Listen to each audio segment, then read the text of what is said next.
Amelia Grant sat frozen in the backseat as her phone lit up for the 7th time in 2 minutes. A $38 million deal was collapsing in real time. The cold chain had broken. Investors were threatening to walk, and the man driving her, a quiet stranger she had barely glanced at, suddenly spoke without turning his head. "Ma'am, your logistics system has a blind spot." She almost laughed. A rideshare driver lecturing her on her own company. She had no idea she was about to owe him everything. The morning had started the way every important morning started for Amelia Grant, too early, too quiet, and already half ruined. By 6:15, she was standing in her kitchen with a tablet in one hand and a cold cup of coffee in the other, scrolling through the projections for the meeting that would either save her company or end it. $38 million in fresh capital. One signature away. One bad headline away from nothing. She had built Grant Logistics from a shared office and 2 used trucks into a national cold chain network in less than 9 years. People liked to say she was lucky. The people who worked for her knew she was something else, sharp, fast, and unforgiving of waste. She read a person the same way she read a spreadsheet, 2 columns, 3 seconds, done. Her regular driver, Marcus, had called the night before. A burst pipe, a flooded basement, an apology she barely heard. She had told him to take the day. Her assistant had arranged a backup from the corporate fleet. At 7:04 the backup canceled too. A flat tire on the freeway. No replacement available within the hour. Amelia stood in her foyer in a tailored gray suit and stared at her phone like it had personally betrayed her. She opened the rideshare app she had not used in 4 years and typed the address of the Westgate Tower. The estimated arrival was 3 minutes. She accepted without reading the driver's name. The car that pulled up was a clean, unremarkable sedan. The man behind the wheel was the same late 30s dark jacket, hands resting on the wheel, and that particular stillness that only came from doing a thing for a long time. He glanced at her in the mirror, nodded once, and pulled into traffic without a word. His name, somewhere on her screen, was Caleb Turner.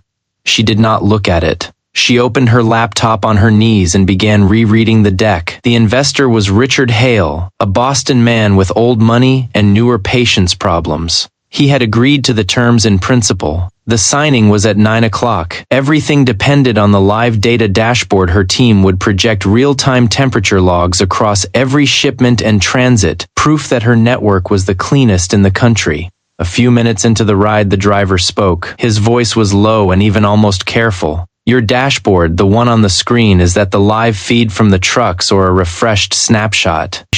Amelia did not look up. "It's live." He nodded slowly, the way a man nods when he is filing something away. "There's a gap in the timestamps on the upper right, about 7 seconds. You see it?" She glanced at the screen, irritated. The numbers looked normal to her. The system buffers. "It's fine." She said it the way she said most things, as a closed door. He did not press. He turned his eyes back to the road and she went back to her notes. In her mind he was already gone, the way most people were once she had decided they were not useful. Her phone buzzed against the leather seat. It was Daniel from operations. His voice came through too fast, the words landing before she had a chance to brace. "Amelia, we have a problem. The Albany route, the entire load, temperature breach overnight. The pharma shipment for the Hale demonstration. It's gone." She felt her stomach drop in that quiet metallic way it did before a fight. The Hale demonstration. The shipment they had built the entire pitch around a sealed cold chain run monitored end to end, meant to be unloaded in front of the investor at 9:15 as living proof. Without it, there was no story. Without the story, there was no $38 million. "Hey," she said, "how does that happen?" Daniel was already talking over her. "The system says everything was fine until 2 a.m., then a logged spike, then nothing. We're trying to pull the unit logs now." She closed her eyes. The car kept moving smooth and quiet through the early light. When she opened them, the driver was watching her in the mirror, not staring, just watching the way a doctor watches a patient he has not been asked about. He cleared his throat almost in apology. "Ma'am, the 7-second gap, it's not a buffer. It's a blind spot. Whatever happened in those seconds, your system didn't see, and it'll show up in the log as one clean event." She looked at him fully for the first time. dark eyes steady, no performance in his face, no effort to impress. Just a man explaining a thing he understood. How would you know that? She said. He kept his hands on the wheel. I used to build these systems a long time ago. The architecture you're running has the same skeleton as one I helped design. The gap is a known weakness. It only matters if someone wants it to matter. The phone buzzed again. Daniel, more frantic. Amelia, it's worse than we thought. The unit logs, they don't add up. The cooling unit reads normal the whole night, but the cargo's destroyed. Either the sensor is lying or the cargo is. She heard him without hearing him. She was still looking at the driver in the mirror. She made the decision the way she made most of them, fast and against advice she had not yet been given. Change of plans, she said into the phone. I'm bringing someone with me. He'll need a guest badge for the operations floor. Daniel's voice cracked. Who, Amelia? We don't have time for. Just do it. She ended the call. The driver's eyes flicked to hers briefly in the mirror. He did not ask any of the questions a normal person would ask. He just nodded once and changed lanes. Whatever it is, he said quieter now. I have to be back by 6 tonight. There's someone I can't be late for. She did not answer. She did not even fully hear it. Her mind was already in the war room. The Westgate Tower rose in front of them, glass and steel catching the sun. Inside it, a $38 million deal was burning down in real time.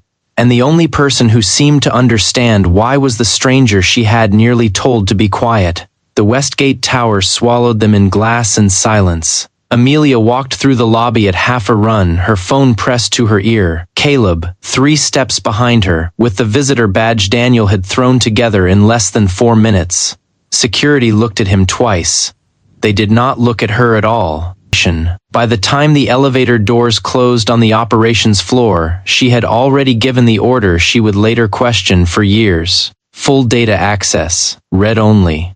Watched but not stopped. The operations floor was a long open room of monitors and pale light. Daniel met them at the door, sweating through a shirt that had been pressed an hour ago. Behind him stood Jason Cole, the chief financial officer in a navy suit that always looked too clean for a working morning. Jason had been with the company for 6 years. He had closed 2 of the 3 biggest investor rounds in its history. He smiled at Amelia the way he always did, the smile of a man who knew he was the calmest person in the room. Bad night, Jason said. His voice was warm, almost sympathetic. I've already spoken to the Albany dispatcher. Looks like a bad sensor and a slow driver. We'll write off the load, refund Hale's demo, push the signing to next week. Clean recovery. Amelia did not answer right away. Behind her, Caleb was looking at the wall of monitors the way a mechanic looks at an engine he used to own. She introduced him with as few words as she could. This is Caleb Turner. He's a consultant. I want him on the data. Jason's eyes moved to Caleb and stayed there for a beat too long. A consultant? Jason said, light as air. Wonderful. From which firm? Caleb met his look without flinching. Independent. Jason's smile did not change, but something behind it did. Daniel led Caleb to a corner workstation while Jason walked Amelia through the recovery plan in low, reassuring sentences. Hale was being driven over from his hotel. The signing would be delayed by 90 minutes, framed as a logistics window, nothing more. Jason had already drafted the talking points. We absorb the loss, he said. We protect the relationship. Next quarter, we make it back. It was a good plan. It was the plan a competent CFO would build. Amelia heard every word and trusted none of them, and she could not yet say why. She walked over to Caleb. He was leaning into the screen, scrolling through raw temperature logs from the Albany unit. Talk to me, she said quietly. He did not look up. Your CFO says bad sensor. A bad sensor doesn't lie cleanly. It spikes. It drifts. It dies. This sensor reported perfect numbers all night. 40 degrees, exactly 40 degrees for 6 hours. Refrigeration units don't hold that steady, not on a moving truck. So, the sensor is lying, she said. The sensor isn't lying, he answered. It's reading something, just not the cargo. He pulled up a second window. Every 23 minutes for the last 14 months on this route, and 3 others, there's a 7-second blind spot in the data stream. During those 7 seconds, the system accepts a backup feed. The backup feed has been writing the numbers. She felt the floor tilt very slightly under her. You're saying someone is feeding fake data into my network? He nodded once. I'm saying it's been happening long enough to be a habit, and it's been happening on routes nobody seems to look at twice. Across the room, Jason Cole was watching them over the rim of a coffee cup. He did not approach. He did not need to. He picked up his phone, dialed someone, and walked out toward the executive corridor with the easy stride of a man whose morning was going to plan. By 8:40, Richard Hale had arrived. He was a tall, narrow man with iron-colored hair and the patience of someone who had stopped pretending to have any. Amelia met him in the glass conference room with a smile she had practiced in the elevator and a delay he did not appreciate. 90 minutes, she told him. We're tightening one number on the demonstration. I want it perfect when you see it. Hale looked at her for a long moment before nodding. 90 minutes, Amelia. Then I get on my plane. She walked back out and felt the day narrowing into a corridor. Caleb had not moved. Daniel had pulled up a chair beside him and was running queries as fast as Caleb called them. The screen had filled with rows of timestamps, each one a small, ugly fingerprint. How wide is this? Amelia asked. Caleb's voice was flat now, working. 6 routes, maybe 7, going back at least 14 months. The Albany run last night is just the first one that broke the surface. Daniel made a small sound, almost a laugh, almost not. If this is real, Amelia, this isn't a censor problem. This is somebody inside the company writing themselves a window. She did not answer him. She was already walking back toward the executive corridor. Jason was in his office on a call he ended the moment she stepped in. Amelia, he said, smooth. Hale is calmer than I expected. She closed the door behind her. Pull the insurance files. Every claim filed against a damaged shipment in the last 12 months. I want them on my screen in 10 minutes. His face moved through 3 expressions in less than a second before settling back into the one he wanted her to see. Of course. May I ask why? Because I want to see them, she said, and walked out before he could answer. Caleb's hands moved across the keyboard the way a pianist's moved across keys, not fast, just sure. He cross-referenced the manipulated shipments with the claim history Daniel pulled in. After 9 minutes of silence, he leaned back. Every shipment with a blind spot, he said, had its insurance coverage adjusted downward in the 72 hours before it shipped. Not every shipment on the route, just those. The destroyed cargo last night was insured at 30 cents on the dollar. Daniel swore quietly under his breath. Amelia stood very still. Who has the authority to adjust shipment-level coverage on short notice? Daniel did not answer right away. There was a single override authority on a shipment-level adjustment, and it belonged to the executive office of the chief financial officer. The man who had just promised her a clean recovery. She did not feel anger yet. She felt the strange, narrow clarity that came before anger, the moment when a problem stopped being a problem and became a person. I need more than a pattern, she said quietly. Patterns don't survive lawyers. I need something he signed. Caleb nodded. Then I need into the financial archive. Read-only is fine. I just need the timestamps on the override approvals. She looked at him. He had not asked for a contract. He had not asked for a number. He had not asked her for a thing. You'll have it in 5 minutes, she said. While Daniel set up the access, Caleb stepped away from the desk and rolled his shoulders once. He glanced at his watch briefly, and Amelia caught it. What time do you have to be out of here? She asked. He looked up, almost surprised she had remembered. 6. She nodded. If we're not done by then, I'll have a car take you wherever you need. He did not answer that the way most men would have. He just said, thank you, and turned back to the screen. She watched him for a moment longer than she meant to. There was a stillness in him that did not match the world she lived in. A man who carried something steady at the center of his life, something that mattered more than the room.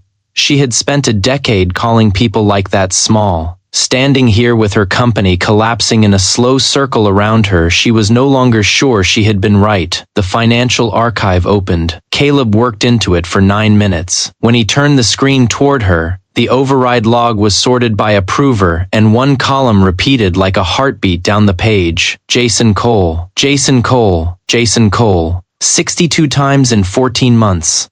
each one within 72 hours of a shipment that later went dark. Daniel stared at the screen and then at her. Amelia, this is not a mistake. This is a system. She nodded slowly. This is theft. She kept her voice very quiet. Insurance pays out a portion. Cargo is written off. Buyer downstream still pays for product they never receive cleanly. Someone is collecting the difference. Caleb confirmed it without celebrating. 3 offshore receiving accounts routed through a freight broker that's been on your approved list for 9 months, approved by the same office. The conference room down the hall held a $38 million man who was eating a pastry and watching the clock. The corridor outside held a CFO who had just been called into Jason's own office by Jason himself, no doubt to begin building the version of the story he wanted told. Amelia felt the day pressing against her ribs. She did not get the chance to move first. The door of the operations floor opened, and Jason Cole walked in with 2 members of the legal team behind him, and the calm of a man who had decided to attack first. Amelia, he said loud enough for the floor to hear. I need to flag a serious concern. You've granted live system access to an unvetted outside individual during an active client engagement. Legal advises we suspend that access immediately and remove him from the floor pending a full review. His eyes moved to Caleb without quite landing on him. This is exactly the kind of exposure we cannot have today, of all days. The room went quiet. Daniel half stood. Amelia felt every set of eyes in the room turn toward her and behind her. Through the glass wall of the conference room, she saw Richard Hale set down his cup. She kept her voice level. He's here at my direction. Jason did not even blink. I understand. And I'm telling you, as your CFO and as someone who has spent 6 years protecting this company's interests, that direction has to be reviewed right now. We can't have a stranger inside our financial systems while a $38 million deal is being signed in the next room. Hale will hear about this. He should hear about it from us, not from a leak. It was a beautiful play. He was not denying anything. He was making her the threat. He was making Caleb the threat. He was offering Hale a reason to walk that had nothing to do with the cargo and everything to do with her judgment. She watched him for a long moment. He was waiting for her to argue. Arguing would prove his point. The legal team behind him would write the memo within the hour. Hale would be told over a polite handshake. The deal would die. Not because the company was rotten, but because the CEO had panicked and brought in a stranger. She saw it all in one breath, and she saw just as clearly that she did not yet have the one piece of evidence that would survive a courtroom. Patterns, overrides, offshore accounts she had not yet traced to him personally. Enough for her, not enough for a board. Suspend his access, she said, and felt the words land in her own chest like a stone. Walk him to the lobby. I'll come down in a minute. Caleb did not protest. He did not look at her with hurt or confusion. He simply stood, closed the laptop carefully, and let the legal team flank him toward the door. As he passed her, he spoke once low only for her. The ledger is on the C drive, subfolder labeled Archive Backups. He didn't think anyone would look there. Get to it before he does. Then he was gone between 2 suits into the elevator out of her building. Jason watched the doors close and let out a small performative breath, the kind of man uses when he wants to seem relieved instead of triumphant. Thank you, Amelia. I know that wasn't easy. She did not answer him. She was already walking back to the conference room where Richard Hale was standing now, buttoning his jacket, his face unreadable. Amelia, Hale said when she stepped in. I came here to sign a deal with a company I trusted. In the last 40 minutes, I've watched you delay a demonstration, escort a man off your floor, and create what looks from where I'm standing like a crisis. He let that sit. I'm going to need to step back from this round. We can revisit in the next quarter once your house is settled. She heard him through a low ringing in her ears. Richard, I respect you, Amelia. That's why I'm doing this in person. But I'm not signing today. He moved past her toward the door. He did not slam it. Men like Richard Hale never had to. The conference room emptied around her. The 90 minutes she had bought were gone. The cargo was gone. The investor was gone. The one man who had seen the shape of the lie was gone, walked out of her building by her own order. And somewhere down the hall, Jason Cole was already drafting the internal memo that would frame the entire morning as a CEO who had lost her grip. She stood alone in the glass room and looked out at the floor. Daniel was at his desk, head in his hands. Two analysts were pretending not to watch her. The clock on the far wall read 10:07. She had built this company in 9 years. She was going to lose it before lunch. She walked back out to the floor slowly and stopped at Daniel's desk. "Open the archive backups folder on the C drive," she said quietly. "The one nobody uses." Daniel looked up at her, then at his screen, then back at her. He did as he was told. The folder opened. Inside it, behind a generic file name, was a spreadsheet that had not been opened by anyone but its owner in 14 months. It was a ledger, hand-kept, careful, damning. Dates, amounts, account numbers, a second column labeled simply in the owner's own shorthand clearance. Every line was initialed. The same initials, the same hand. J.C. Daniel stared at the screen. "Amelia," she did not answer. She picked up her phone and dialed the number Caleb had used to send her his rideshare receipt that morning. It rang 4 times. He picked up on the 5th, somewhere outside traffic in the background. "Mr. Turner," she said, and her voice came out steadier than she felt. "I owe you an apology, and I'm going to need you to come back." The line held a small silence. Then his voice calm as it had been in the car. "I can be there in 20 minutes. I have until 5:30. Not a minute passed. She closed her eyes. 20 minutes is enough. Get here." She ended the call and turned to face the floor. Across the room, Jason Cole was walking back toward his office with a phone to his ear and a small, certain smile on his face. He did not know yet that the door he had locked behind him had a window in it. He did not know yet that she had seen the ledger. He had won the morning. He was about to lose the day. Caleb walked back into the Westgate Tower at 11:42. He did not come through the lobby this time. Daniel met him at the freight entrance with a clean badge and a different elevator. By the time he reached the operations floor, Amelia had already done 3 things. She had called the chair of her board. She had called outside counsel, and she had asked Richard Hale through his assistant for one final meeting at 1 o'clock in her building on her terms. Hale had not said yes. He had not said no. His assistant had said he would consider it. That was enough. Caleb sat down at the workstation he had been escorted away from less than 2 hours earlier and opened the ledger Daniel had pulled. He read it the way he read everything, slowly, without expression. After 12 minutes, he looked up. "It's clean enough to stand," he said. "The initials match the override log. The amounts match the insurance gaps. The offshore accounts match the freight broker. If you put this in front of a forensic auditor by morning, he doesn't survive the week." Amelia gave a single nod. "I don't have until morning. I have until 1 o'clock. He understood. He pulled up a second screen and began building something simpler. 3 pages. No jargon, the story of 14 months of theft told in a language a tired investor could read in 4 minutes. At 12:51, Richard Hale walked back into the building. He did not bring his lawyer. He did not bring his assistant. He came alone, which meant he had not yet decided what he was doing here. Amelia met him at the elevator and walked him to the conference room without speaking. Jason Cole was already inside, summoned by an email from Amelia that had been written to sound routine. 2 members of the board had joined by video, their faces in small squares on the wall screen. Jason stood when Hale walked in. "Richard, I want to say first that I appreciate you coming back. What you saw this morning was a difficult moment, and Amelia and I have spent the last hour aligning on a clear path forward." Amelia let him talk for exactly 12 seconds before she cut him off. "Sit down, Jason." Her voice was not loud.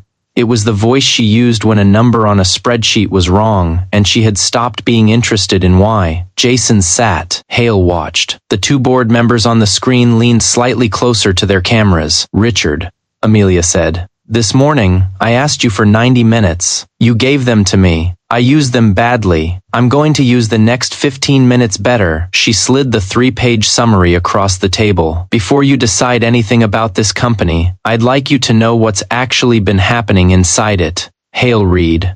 He was a man who had read 1,000 documents written to confuse him, and this one was not. His eyes moved down the first page, then the second, slower on the third. When he reached the last line, he set the pages down and looked not at Amelia, but at Jason Cole. "Mr. Cole," Hale said, "would you like to respond to any of this?" Jason's face had gone the color of paper that had been left in the sun. He produced a small, practiced laugh. "Richard, I have to be honest. This is exactly the kind of last-minute fabrication I was afraid of. Amelia brought a stranger into our systems this morning. He had less than 2 hours of access. Whatever he produced is he didn't produce it," Amelia said. "You did. He just found where you kept it." She turned to Daniel. "Pull the file." Daniel projected the ledger onto the wall. 62 rows, 14 months, 3 offshore accounts, each line initialed in the same careful hand. The room went very quiet. Jason looked at the screen as if waiting for it to apologize. "That folder is on the C drive of the financial archive," Caleb said. The first time he had spoken, he did not stand. He did not raise his voice. Permissions showed 2 people accessed it in the last year.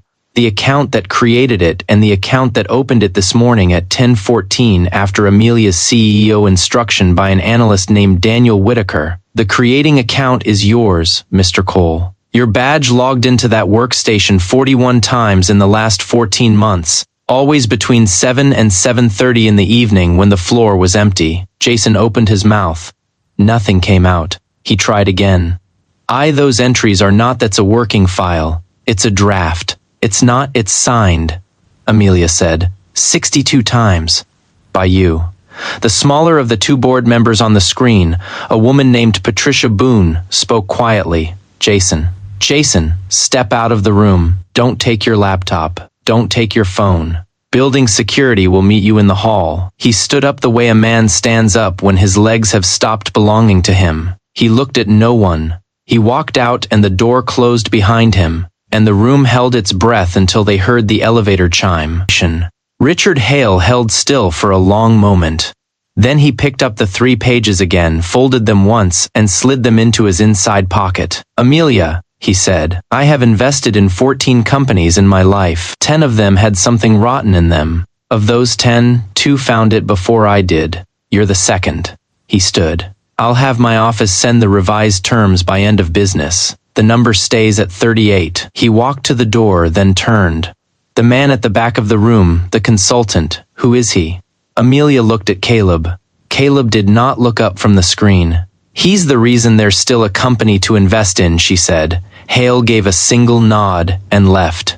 The board members ended the call with a few short, careful sentences. The conference room emptied. Daniel walked out without speaking, the way people walk out of rooms when they need to be alone for a minute.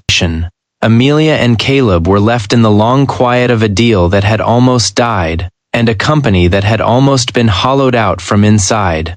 She sat down across from him. "I walked you out of this building this morning," she said. "I let him do that to you because I needed 40 more minutes of his trust. I'm not going to pretend I'm proud of it." Caleb met her eyes, and there was no resentment in his face. "You made the call you had to make. If you'd fought him in front of Hale at 10 o'clock, you'd have lost the company by 10:30. I knew that walking out the door." She studied him.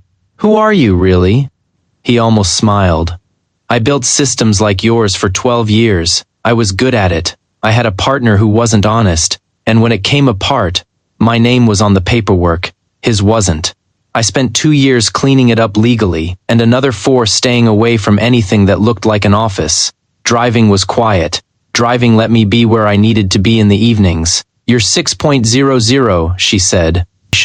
Yes. He did not explain it further. She did not ask him to. There was a life behind that hour that belonged to him and not to her. And for the first time in a long time, she found she respected a closed door instead of trying to open it. "I'd like to offer you something," she said. "Not a job in the way you're thinking. A standing role, systems advisor. You set the hours. You never miss a 6. I pay you what the work is worth, which is more than you think." He considered it for a long moment. On those terms, he said, yes. It was 4:11 when he left the building. He walked out the front lobby this time, through the same door security had not quite looked at him through that morning. Amelia watched him go from the window of her office on the 42nd floor. She thought about the 7-second blind spot. She thought about how a system could run for 14 months with a hole in it that nobody saw, because nobody was looking at the kind of person who would notice.